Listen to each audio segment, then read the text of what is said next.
Astropup. Which parrot?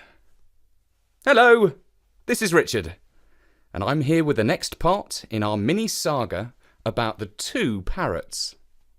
When the President of the world enters an alien spaceship for the first time, the TV cameras are there to broadcast it live as it happens. Marlowe and I watched in the TV room of the President's summer palace.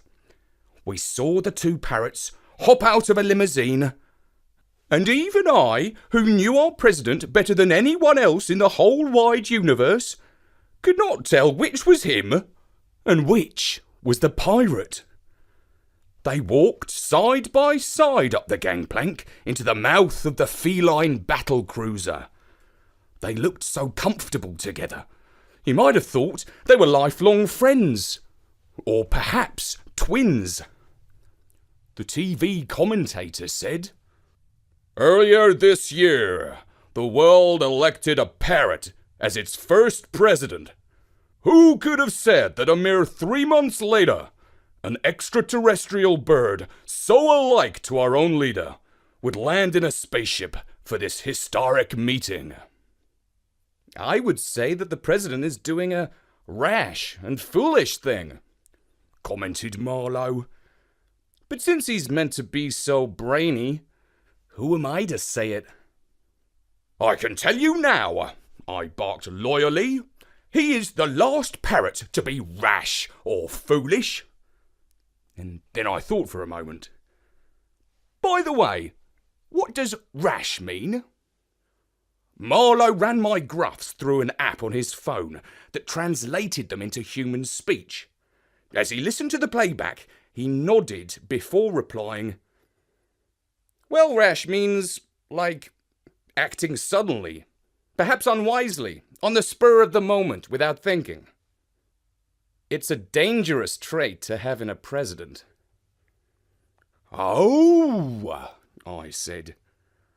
"That's how he behaves all the time. In fact, now that I know what rash means, I would say that it is the exact word for him.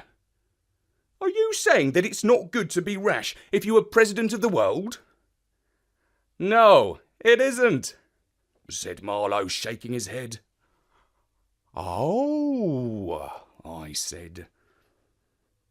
A couple of hours went by before the two parrots re-emerged from the spaceship.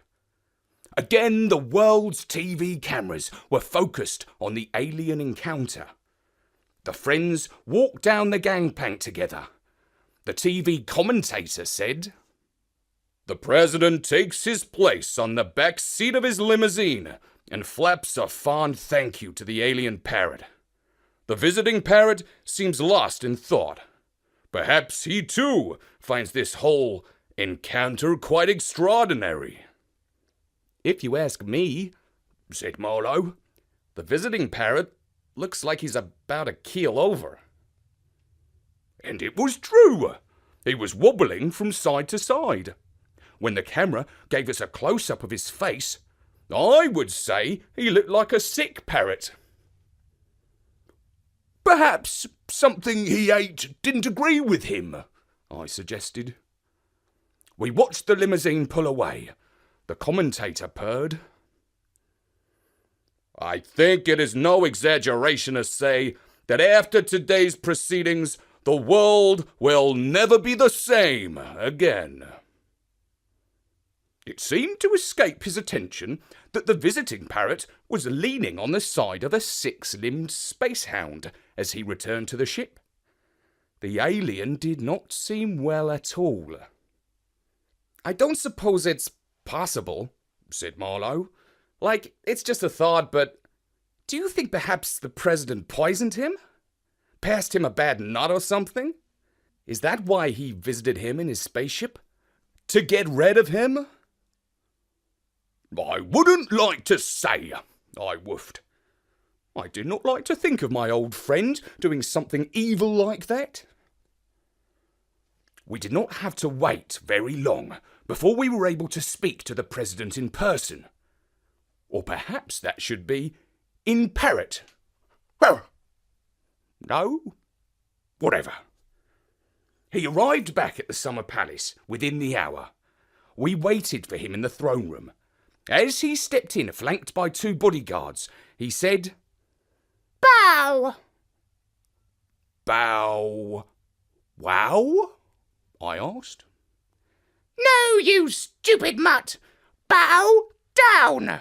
I'm your president, you're my subject. You bow!" "Oh," I said, and bowed my head. But Marlowe held up his hand to speak and said, "Excuse me, Mr. President, sir. This is a democracy." "We'll soon see about that," said the parrot ominously, before adding, "I've had a very interesting conversation with my colleague. He's a wise bird, that alien. He's given me a ton of good advice, and I intend to take it." "Are you feeling all right?" I asked. "It's not like you to take advice." "No, it isn't," he replied. "but it is not every day that I meet somebody with a brain so brilliant as the alien parrot's.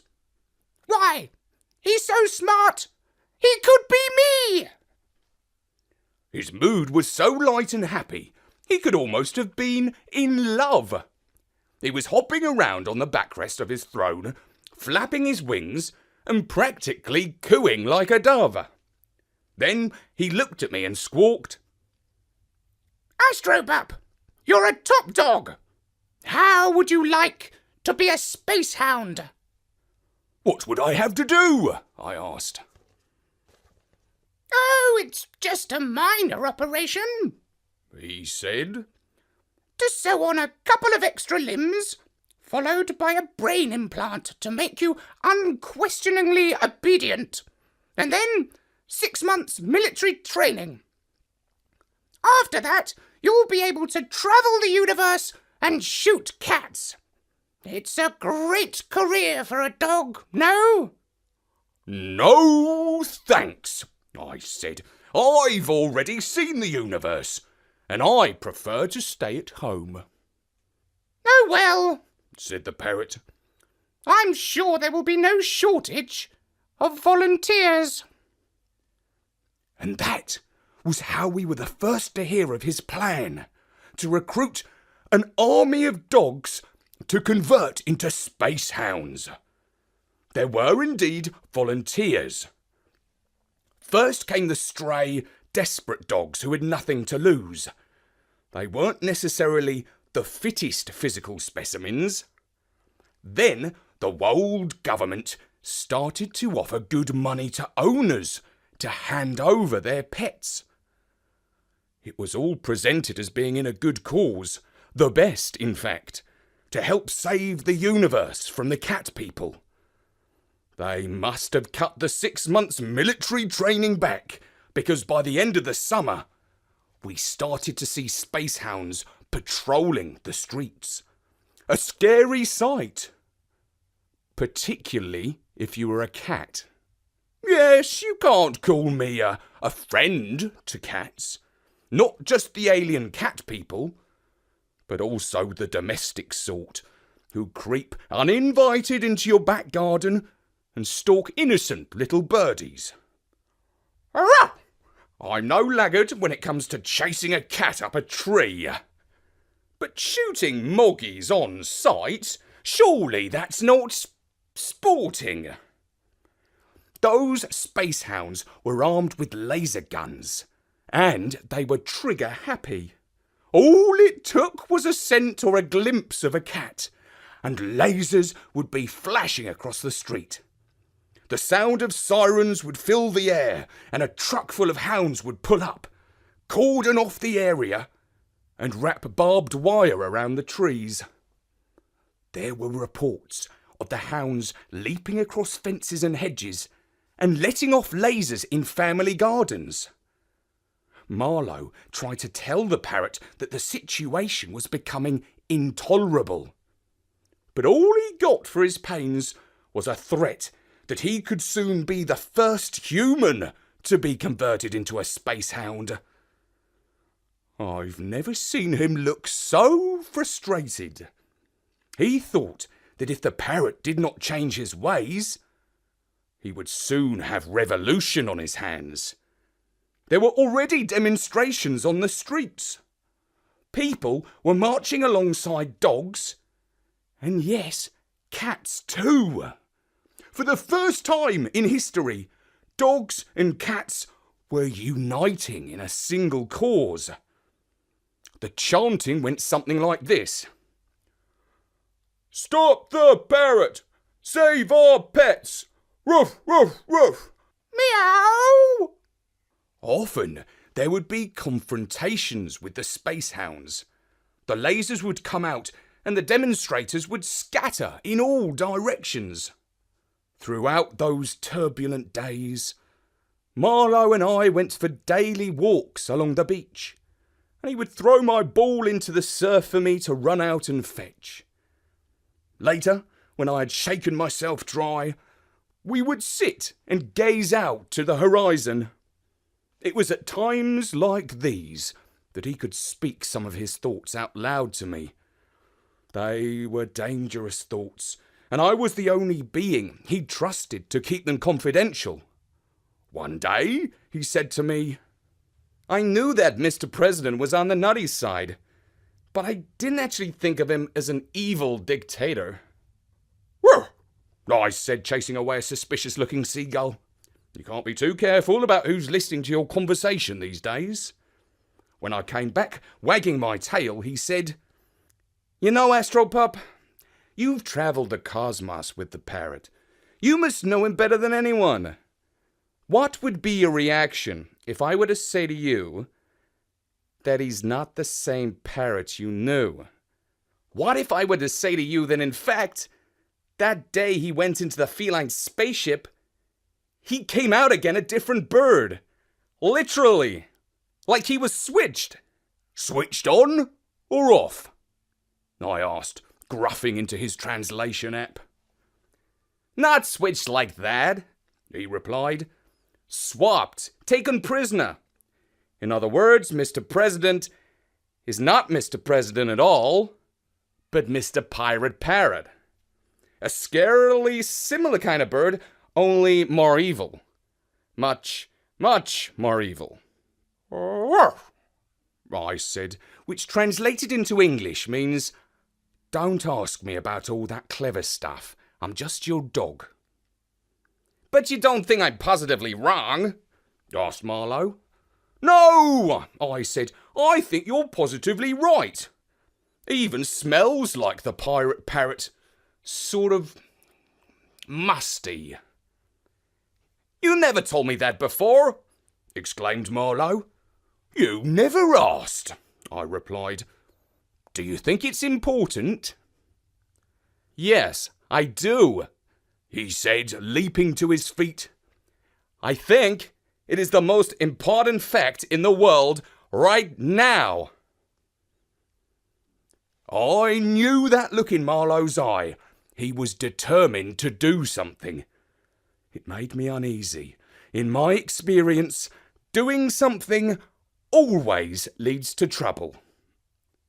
Indeed, the trouble began when a few days later, Marlowe took me to a meeting with the leaders of the resistance. We were picked up by a car on a street corner, driven around in the dark, and eventually we reached a secret house that smelt, I'm afraid to say, of cat food. Yuck!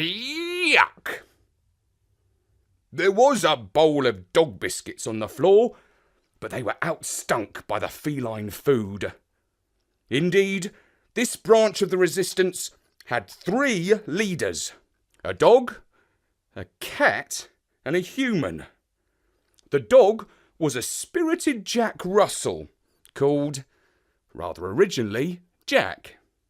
The cat was a one-eyed bandit, called by the name of Rudy. I can't remember what the human was called. When I turned my nose up at the scruffy fellow, the cat, I mean, Jack gave me a ticking off. We're all on the same side now, he said sternly. That's what your friend the parrot has achieved. For the first time in the history of the world, cats and dogs are united in a common cause against him. I replied, I didn't expect you to be such a fan of his. I didn't mean that as a compliment, he growled. Hey, said Marlowe, seeing the two dogs snarling at each other. We've come here on a diplomatic mission. Most of the talking went on between him and the human. Every now and again, the cat would interrupt with a comment like, That's too much. You're killing me. Or, You don't expect us to believe that, do you? Or, What do you take us for? Fortunately, I don't think either of the men were fluent in meow, and the catty comments went unnoticed. The upshot of the negotiations was this. The resistance wanted to storm the Summer Palace and depose the president. Marlowe argued it would be easier and less expected and more interesting to attack the feline cat ship. In the end, Marlowe's view won the day.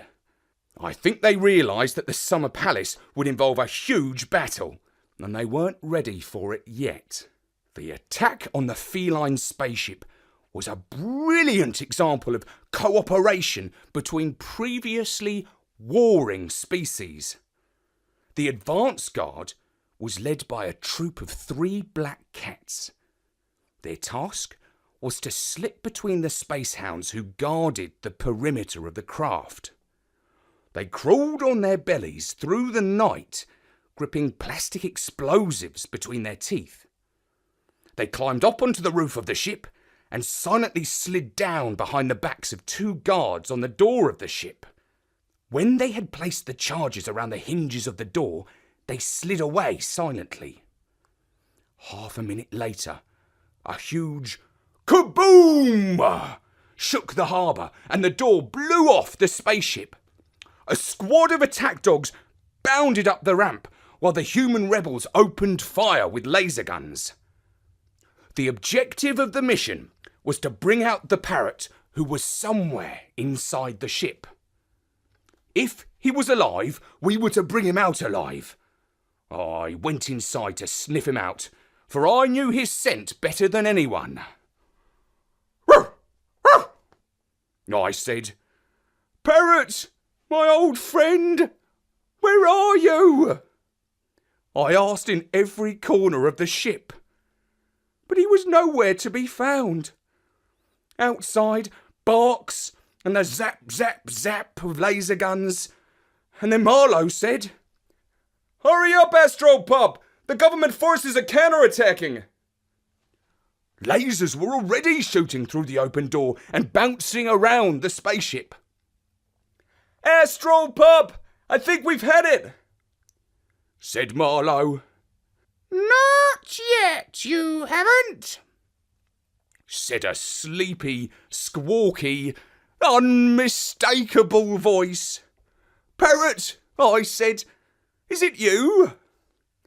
No, it's your mother, he replied before adding, Of course it's me.